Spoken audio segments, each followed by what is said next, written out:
Good evening, everyone.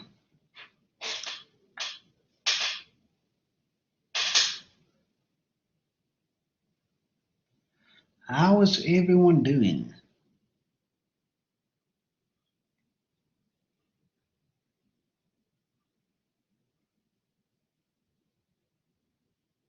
How's exams going so far?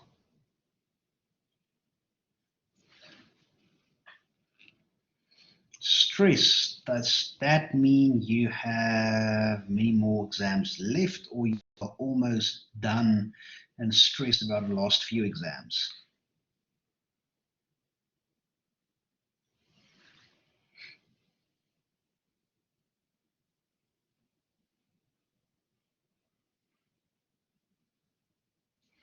You guys are almost done with exams.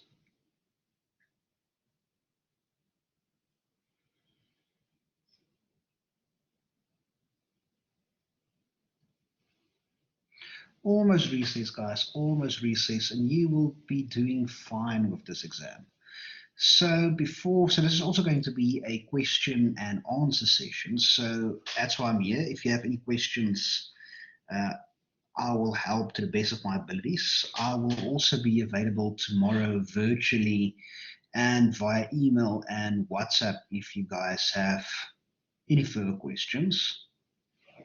But let me share the mock test. Have you guys attempted the mock test or mock exam rather?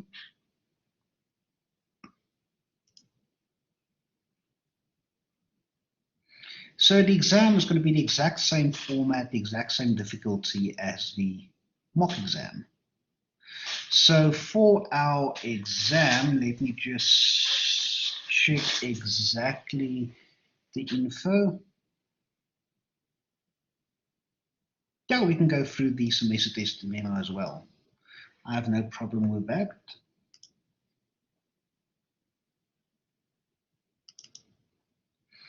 I just want to check with the exam. So give you all the info you need. So the exam is going to be 75 marks, 2 hours. And then the lecture venue is, I think, Tuto 1-2.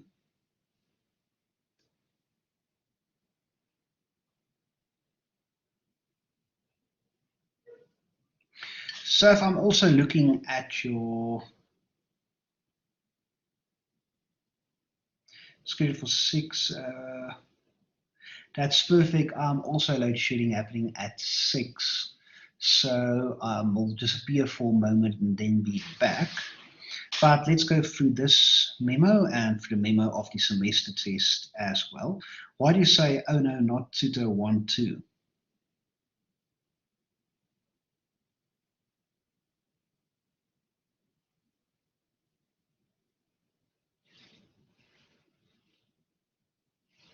So, not good. So, with question, I haven't been at a venue. Where is the venue? I still need to locate a venue on Wednesday morning. If I'm correct, is that the venue where the fighter plane is mounted on those poles?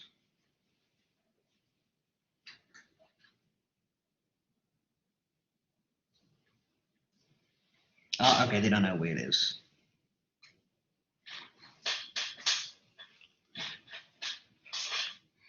So, to remember for this test, it is a closed book exam. So the first section is multiple choice. We only need to answer one mark or one answer per multiple choice set. Then also read your question carefully. It's not difficult, so just read it carefully. So let's go through this memo. So question number 1, and you guys should know this due to your assignment. So when does a first quarter moon rise?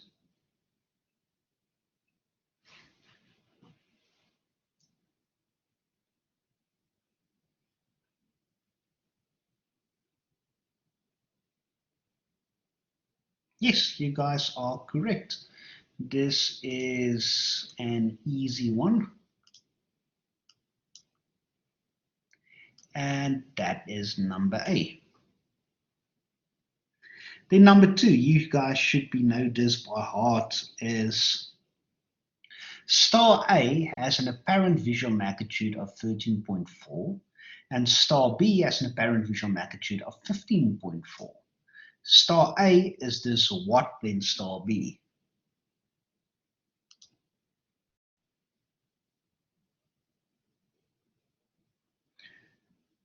I have a D, I have a C or D, a D, I have a C. So which one is correct, C or D?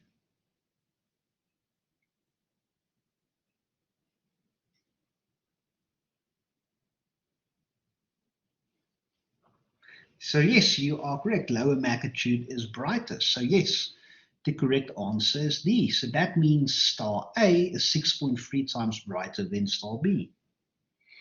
Then, if light takes 8 minutes to reach Earth from the Sun and 1.3 hours to reach Saturn, what is the distance from the Sun to Saturn? And we've done this question before.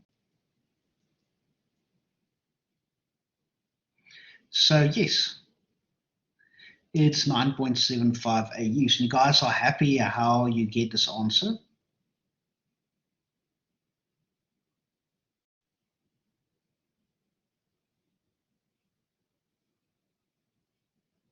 Oh, thank you, Mr. Besaidnout.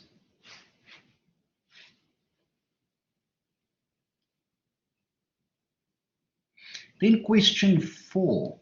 What is the approximate age of a star cluster if the turn-off point lies with the spectral type G stars?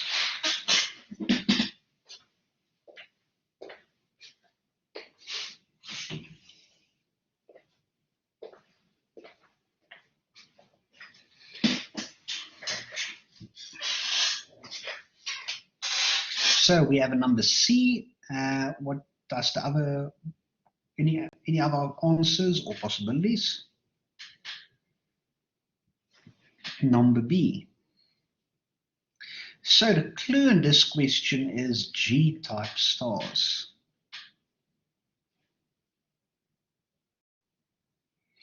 So if you look at a star cluster of type G stars, G stars are the oldest stars that we can observe today, and they were formed early on in the universe.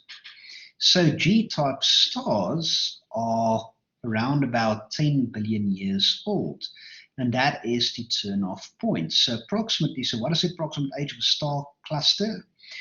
If turn-off points lie for the spectral type G stars, so you know G stars, turn-off point is roughly 10 billion years.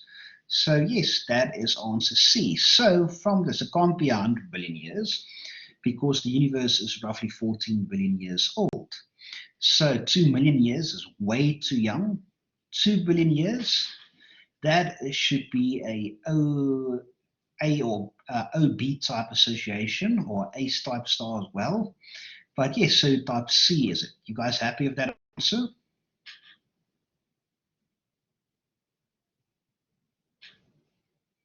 Awesome. Then question number 5. Which star with absolute magnitudes given below has the greatest luminosity?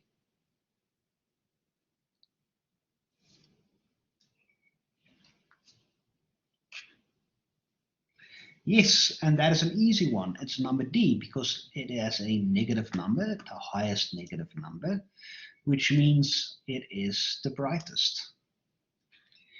Then question number 6. And I saw here there's a small typo. I don't know why sometimes these typos snuck in, but this right here should be 5800. 5880, yeah, that's close enough, Mr. Pretorius. So, if a sunspot has a temperature of 4,500 Kelvin and is running solar surface, it has a temperature of 5,800 Kelvin. How many times brighter is the surface compared to the sunspot?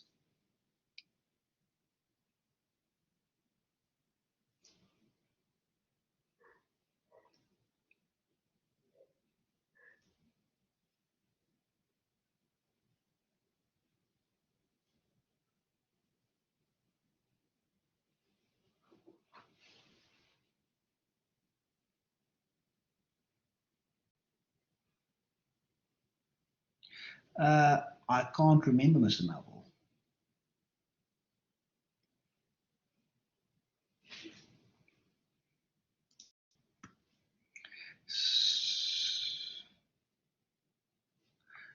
So I'm going to ask you guys to explain this to me. How would you do it?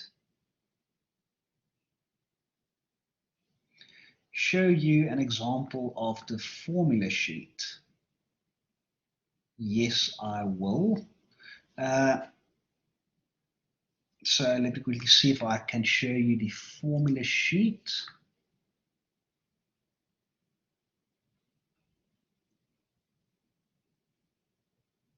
Where did I save the? Where did I save it now? That's the question.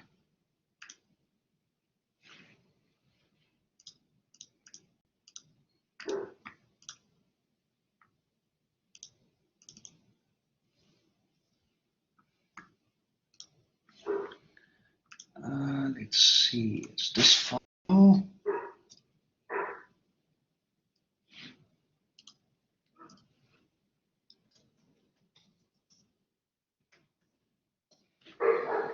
Okay, so I'm just going to upload it.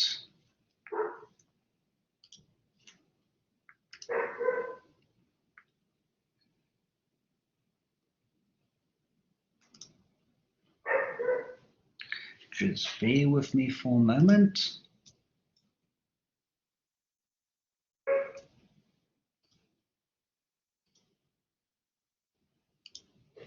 Okay, so got it.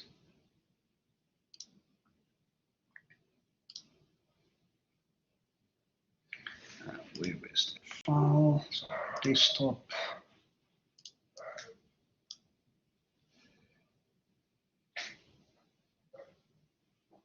It's just uploading.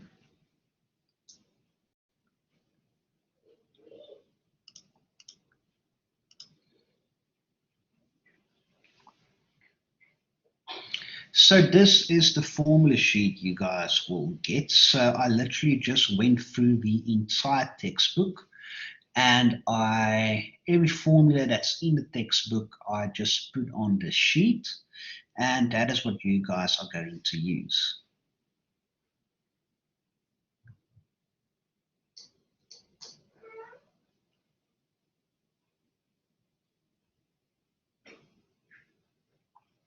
I will upload this to ClickUp as well.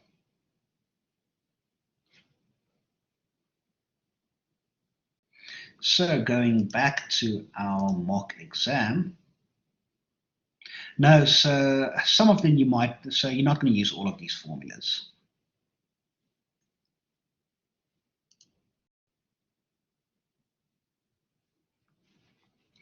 So with this, I see some of you say I have 2 C's and 1 A. So the correct answer here is, wrong color, is number C. And how did you get to number C?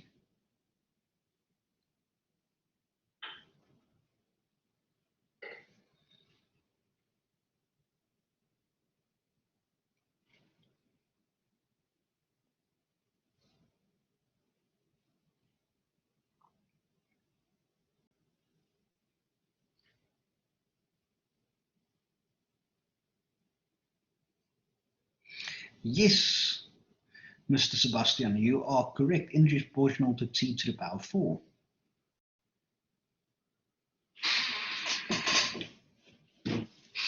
So you are correct. So just notes.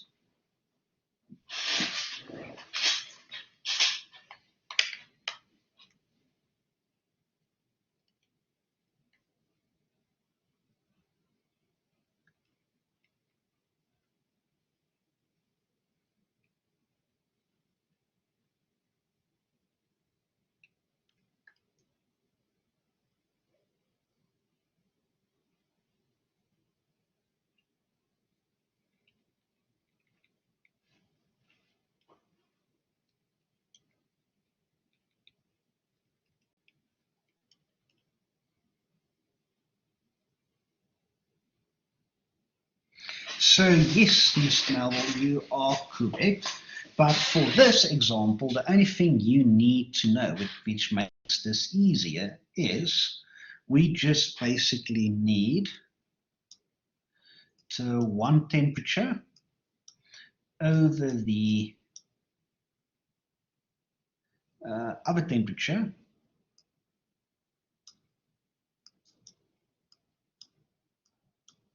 to the power 4. So with this, if we plug in this to the 5,800 Kelvin here, and we plug in the solar temperature here, then our answer is 2.75, and that is basically 2.8.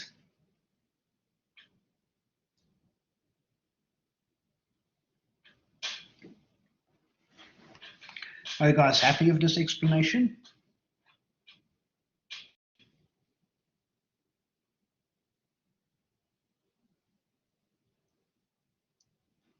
Awesome. Then question number 7. The options below list the spectral types of 5 stars. Which one has the lowest surface temperature?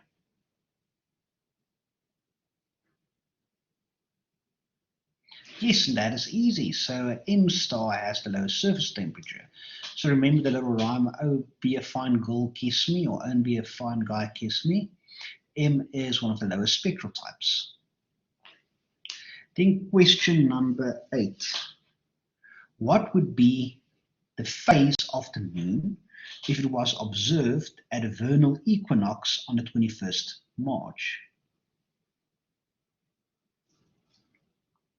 So you guys should already know this from your assignment.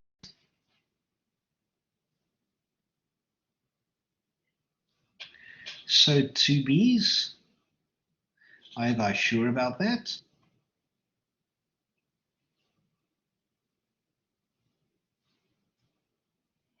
The correct answer is number C.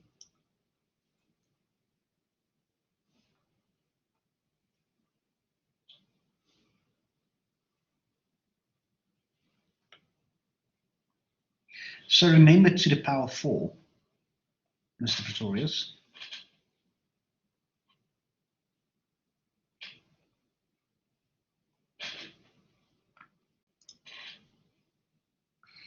Then, star A has an apparent visual magnitude of 15.4 and star B has an apparent visual magnitude of 12.4. This means star A is what, then star B?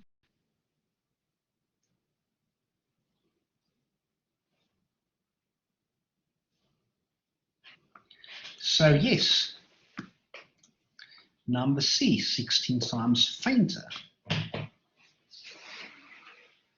Because 15.4 is also larger than 12.4, so that means higher apparent magnitude, so it'd be 16 times fainter.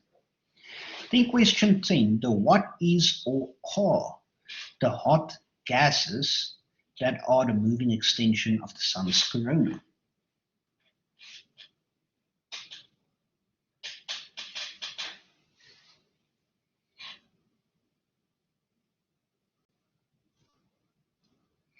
So yes, you guys are correct. It is E, the solar wind. Question 11. What is the predicted end of a white dwarf? And this is a comment reading from marking your semester tests. A lot of you got this answer incorrect in the semester test.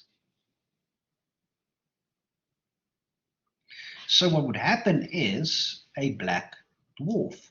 So remember, if you look at different solar masses, certain stars doesn't end in a supernova explosion. It depends on the solar mass. So, for example, our own sun isn't massive enough to become a supernova or a black hole. So what happens is it becomes first a dwarf star. So The core, yes, will collapse into itself and it will become a white dwarf, and then it will still radiate energy. But if it's done radiating all this energy, it will just be a black dwarf in space. Then question number 12. Star clusters are important to study our stars because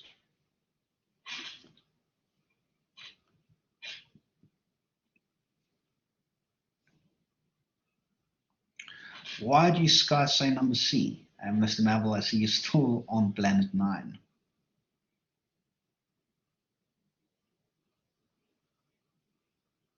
But yes, number C is correct. They give us a method to test our theories and models of the stellar evolution. Then question 13. How does a gas cloud become hot enough to ignite nuclear reactions? So a lot of you answered this question incorrectly in the semester test as well.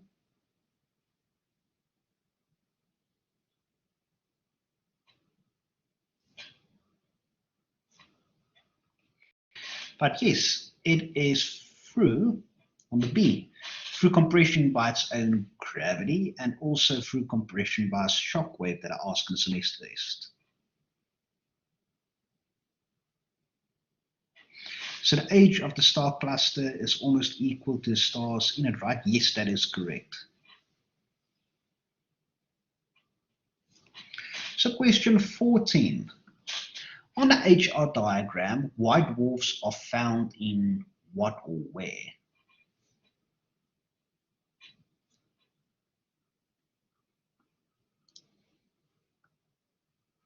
So yes, the lower, sorry, it's not B, I'm wrong here. So let's see if I can undo this. So sorry, it's the lower left corner.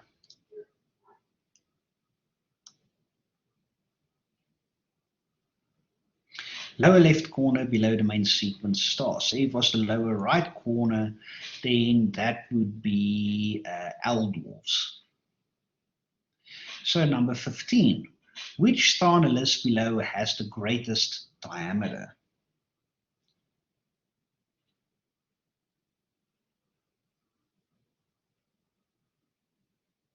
So yes, Mr. Benedict, you are correct. It's a M type star, it's the greatest diameter.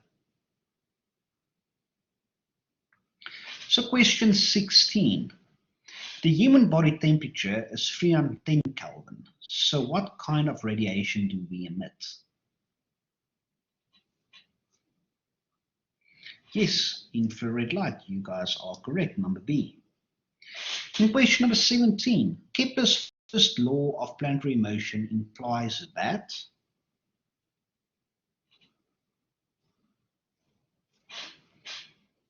yes, you guys are correct. Number D. The distance between the planet and the sun changes as the planet orbits the sun. Then question 18, a meteor shower is produced when?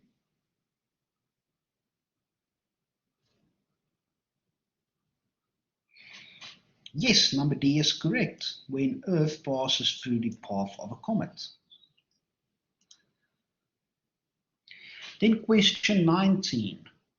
Why are massive main sequence stars not likely to have planets that contain life?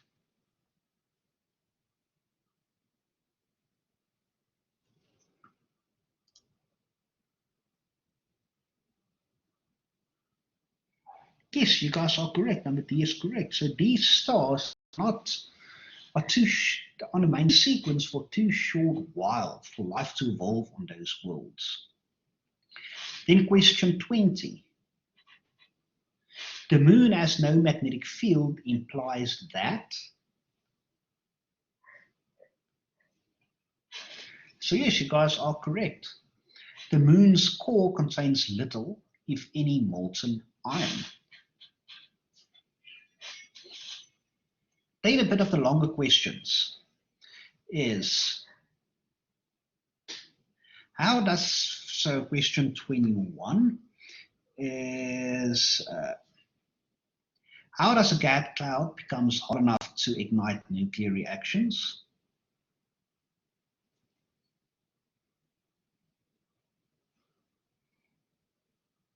And that is through compression by shock wave.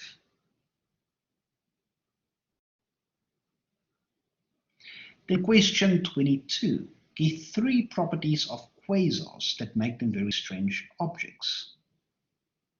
So remember, Mr. Melville, so as a gas cloud becomes hot enough to ignite nuclear reactions, you need a shock wave to compress it, and then gravity will take over.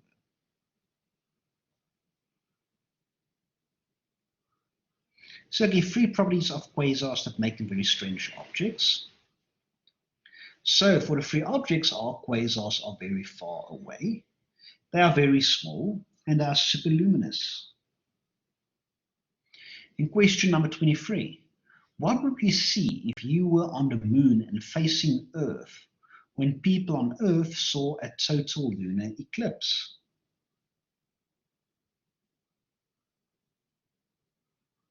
So you would see a dark Earth with a red fringe around it.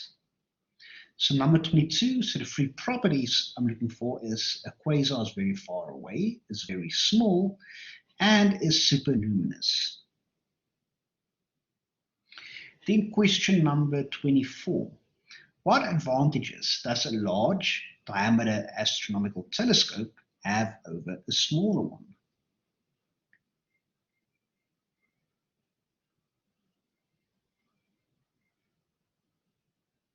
So a larger telescope will have better light gathering power and also a better resolution. So yes, Mr. Benedict, you are correct.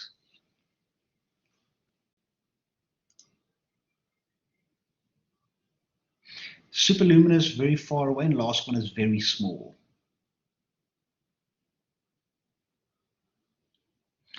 And then the last question from the mock exam is, from what you know about astronomical units and light years, how would you define a light minute? So question number 23 again. What would you see if you were on the moon and facing Earth when people on Earth saw a total lunar eclipse? You would see a dark Earth with a red fringe around it.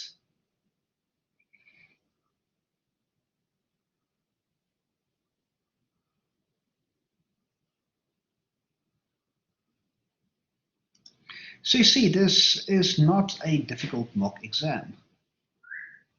So yes, time it takes for light to travel in a minute. That is correct. So number 24, from what you know about astronomical units and light years, how would you define a light minute? It is how far light would travel in 1 minute.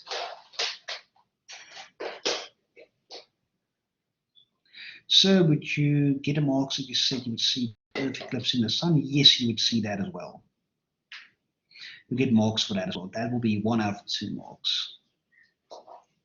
Would seeing power be right for number 24? Yes, that would be correct because you have a better seeing power.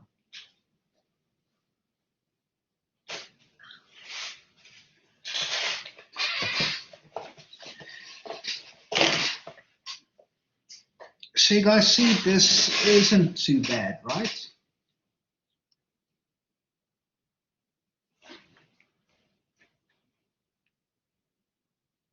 Yes, the exam is going to be exactly similar to this type of questions. And in difficulty, yes, it's exactly this type of questions.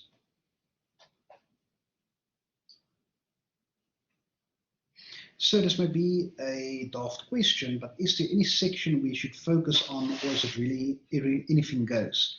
I found semester test 1 not too bad because it was only half the content, but I am concerned if it will be able to remember everything since this exam style model. So it's equally spread across the